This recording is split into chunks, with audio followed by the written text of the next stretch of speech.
पिछले 24 से 48 घंटों में यूपी में जो कुछ भी बड़ा घटनाक्रम हुआ है उसको हम एक स्पेशल बुलेटिन में लेके आते हैं जिसका नाम है यूपी में आज। मैं मनीष कुमार बोले भारत पर आपका स्वागत करता हूं और यूपी की घटनाओं पर चर्चा करने के लिए इस बुलेटिन में हमारे साथ रहते हैं अनुराग। अनुराग, आपका बहुत स्वागत है। नमस्कार। और इन दिनों देख रहा हूं कि जब से मायावती ने प्रेस कॉन्फ्रेंस करके अपने जन्म दिवस के मौके पर ये कहा है कि ब्राह्मणों को सिर्फ बाटी चोखा नहीं खाना चाहिए, इसके कई मायने निकाले जा रहे हैं। और अब उनके इस कथन, वक्तव्य, स्टेटमेंट के बाद अब बीजेपी से भी बयान आया है, उसके बारे में दर्शकों को बताइए आप। मायावती ने जो कल प्रेस कॉन्फ्रेंस की मनीष जी, उसके बाद से एकदम से फिर से एकदम यूपी की राजनीति के ब्रह्मदेव जग गए हैं। उत्तर प्रदेश भाजपा के प्रदेश अध्यक्ष पंकज चौधरी ने कहा है कि हमें किसी के सर्टिफिकेट की ज़रूरत नहीं है और ब्राह्मणों को हमारी पार्टी में पहले से ही पूरा सम्मान है, वो संगठन में है, सरकार में है, हर जगह पे है। दरअसल जब मायावती ने कल ये कहा था कि ब्राह्मणों को बाटी चोखे की नहीं सम्मान की ज़रूरत है, तो उन्होंने उस बैठक का जिक्र क्या किया था, तंज किया था उन्होंने इस पर, जिसमें जो ब्राह्मणों के विधायकों की बैठक हुई थी, बड़ी चर्चा में रही थी और उसमें बाटी चोखा की पार्टी हुई थी ब्राह्मणों की। तो उन्होंने कहा था कि ब्राह्मणों को बाटी चोखा खाने की ज़रूरत नहीं है, उनको सम्मान की ज़रूरत है। तो बसपा अपना फिर से, अब एक इसमें ये भी प्रतीकात्मक बात है कि अभी ये जो वामसीएफ की राजनीति करने वाले पुराने दलित कैडर थे, वो ये कह रहे थे कि सतीश चंद्र मिश्रा की अब विदाई होनी चाहिए, इन्होंने पार्टी का बड़ा ये किया वो किया। लेकिन कल का आप फोटो देखेंगे, तस्वीरें देखेंगे, मायावती के बगल में सतीश चंद्र मिश्रा वैसे ही खड़े थे जैसे वो पहले नजर आ रहे थे। और दूसरा, ब्राह्मणों के लिए जो मायावती ने कहा कि हमने हमेशा सम्मान दिया है, 2007 में ऐसा किया था। तो अभी चूंकि सबसे बड़ी स्टेक होल्डर ब्राह्मण वोटरों की बीजेपी है, तो जाहिर है कि बीजेपी उस पर प्रतिक्रिया देना स्वाभाविक है। पंकज जी अपनी पार्टी मीटिंग में आए थे और उन्होंने एक लंबा वक्तव्य दिया कि ब्राह्मणों को लेकर मायावती केवल सियासी माहौल बना रही हैं और ये कुछ नहीं है। लेकिन अब ये जो एक उत्तर प्रदेश की सरकार को लेकर जब तब चलता रहता है कि ब्राह्मण नाराज हैं, ये है वो है, इसके लेकर बहुत सारी चीज़ें खिंचती रहती हैं। तो इसमें ये कुछ दिन सुर्खियों के बीच में रहेगा। अब ये राजनीति कहाँ जाती है, कैसे जाती है, तो इस पर बयानबाजी का सिलसिला रहेगा। देखिएगा, अखिलेश के ट्वीट या कुछ का इंतज़ार भी करना चाहिए कि वो भी कुछ इस तरह की बात कहेंगे। यानी ब्राह्मण देव अभी कुछ दिन चर्चा में रहेंगे। कितनी बड़ी बात है। उत्तर प्रदेश में बाटी चोखा सिर्फ एक पेट भरने का जरिया या एक खास व्यंजन नहीं है, बल्कि ये पॉलिटिक्स की धुरी भी है। क्योंकि यदि अब पंचायत चुनाव आने वाले हैं, पंचायत चुनाव में आपको गांव-गांव में बाटी चोखा की दावत दिखेगी। ऐसा इसलिए क्योंकि एक साथ कई घंटों तक बहुत सारे लोग रहते हैं और उनके बीच बातचीत होती है, जैसा कि विधानसभा के शीत सत्र के समय ब्राह्मण विधायकों के बाटी चोखा खाने के समय हुआ। और उसके बाद ये बड़ी तेज हवा उड़ गई कि किस तरीके से योगी सरकार के खिलाफ उनकी कोई नाराजगी तो नहीं है और जिसको हाथों हाथ मायावती ने लपक लिया। मुझे तो बहुत ताज्जुब है कि अखिलेश यादव ने अभी तक इसे नहीं लपका है, क्योंकि अक्सर ऐसा होता है, जब पिछले समय में भी ब्राह्मणों को लेकर बात हुई थी तो अखिलेश यादव ने घोषणा की थी कि परशुराम की मूर्ति और फरसा लगाया जाएगा। खैर, आगे बढ़ते हैं। सियासी व्यंजन बाटी चोखा इससे आगे बढ़ा जाता है। बिल्कुल बिल्कुल बिल्कुल।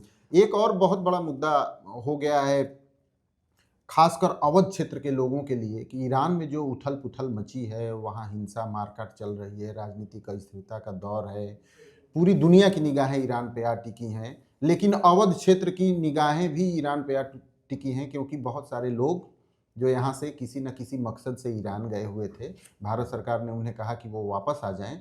अब कैसे वो वापस आएं, इसको लेकर क्या खबरें आ रही हैं? वो मनीष जी वापस कैसे आएंगे, इस पर तो फैसला केंद्र सरकार और केंद्र सरकार के प्रयास ही करेंगे। लेकिन ये एक बड़ी बात यह है कि चूंकि उत्तर प्रदेश के बहुत सारे लोग, अभी कुछ खबरें कह रही हैं करीब 1000 से ज़्यादा लोग, जिसमें छात्र हैं और जो श्रद्धालु जाते हैं, क्योंकि ईरान जो है वो सिया इस्लाम है, उसका एक बड़ा गढ़ है और उनके बहुत सारे मानने वाले लोग वहाँ पर तीर्थ यात्राओं के लिए या कह लीजिए चीज़ों के लिए जाते रहते हैं।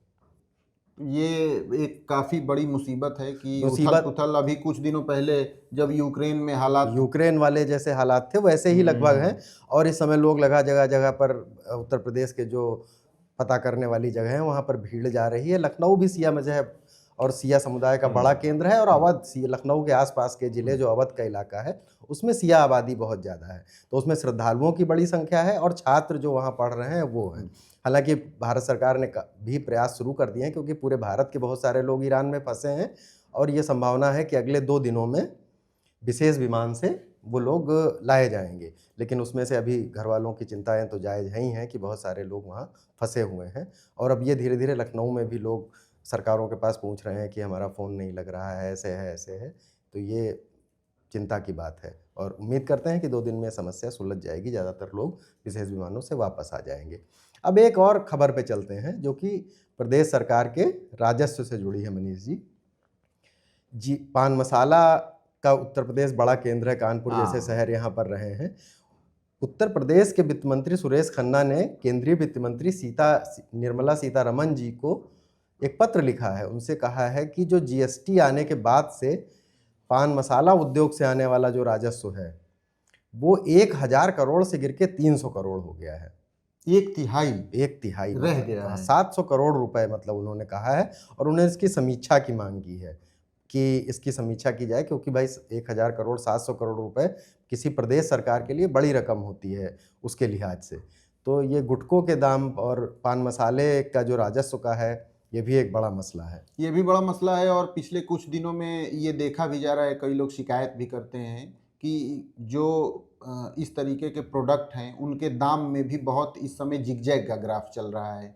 कहीं पे वो महंगे हो गए हैं, कहीं पे पुराने रेट में बिक रहे हैं। यानी इस समय मार्केट में कोई भी जो पान मसाले से संबंधित प्रोडक्ट है उनके दाम में यूनिफॉर्मिटी नहीं है, बल्कि इलाके के हिसाब से उनके दाम में बहुत अंतर दिखाई दे रहा है। बहुत संभव है कि जो इनके डिस्ट्रीब्यूटर होंगे उसके हिसाब से रेट तय हो रहा होगा, और ये स्थिति आई है तो जरूर, चूंकि ये राजस्व से जुड़ा मामला है तो इसको इतनी आसानी से नहीं छोड़ा जाएगा, और बड़े पैमाने पे राजस्व का नुकसान का मामला है। तो जाहिर तौर पर इसमें वित्त मंत्री ने बात की है केंद्रीय वित्त मंत्री से, और दोनों ही जगहों पर बीजेपी की सरकार है। ये बहुत इंपॉर्टेंट है कि डबल इंजन की सरकार में इस तरीके के किसी भी मसले को हम जल्दी होते हुए देख सकते हैं, या हम देखने की उम्मीद करते हैं। और इसमें एक चीज़ और ऐड कर दूं मनीष जी, आपने पान मसाले का बताया ही, ईंट भट्ठों से आने वाला राजस्व भी गिरा है, और कहते हैं कि 700 से करीब 250 करोड़, यहाँ भी लगभग 1 तिहाई जैसी ही बात है। तो ये राजस्व है और ये बड़ी रकमें हैं।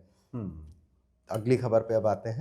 अगली खबर पे अनुराग, हम अपने प्रदेशवासियों को बताना चाहते हैं कि वो बिल्कुल इस बात से खौफजदा न हो या चिंता न करें या तंग हाल न हो कि अगले 24 घंटे के भीतर प्रदेश के किसी भी इलाके में बारिश होगी, क्योंकि बहुत सारी खबरें आज पौ फटने के साथ ही जब घरों में अखबार आया या वेबसाइट हमने चेक किया तो उसमें ऐसी ही खबरें सबसे ऊपर दिख रही थी कि जल्दी ही बारिश होगी। अगले 24 घंटे में उत्तर प्रदेश के कई इलाकों में बारिश हो सकती है, लेकिन मौसम विभाग के वैज्ञानिक से हमारी बात हुई है, उन्होंने इस बात को नकारा है।